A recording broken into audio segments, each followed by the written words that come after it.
Lord, hindi po ako kasing banal tulad ng iba. Hindi rin po ako palasimba. Pero ang totoo, talaga pong mahal ko. Kapag dumating po ako sa punto na pinanghinaan na, kapag nawala na po ako sa plano mo, kung lumuluwag man ang pagkapit ko sa iyo, Lord, ikaw na pong bahalang kumapit sa kamay ko. At wag mo pong hayaang malayo ako sa iyo. At wag ka rin po sanang magsasawang sukuan ako. Dahil talagang mahina po ako. Lord, ikaw na lang ang natitirang lakas na meron. Welcome, Exia Page. Maligaya kong harapin ang una kong kabanata sa Exia Page. Ito ang yugto ng ating buhay, Exia Page. At akin ang kakalimutan ang noon na naging kong buhay. Mga nauna at nauli kong nakaraan. Maraming salamat sa inyo, mga kaibigan.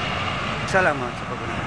Salamat po sa mga panonood at pagtangkilik sa The Love Secret Love.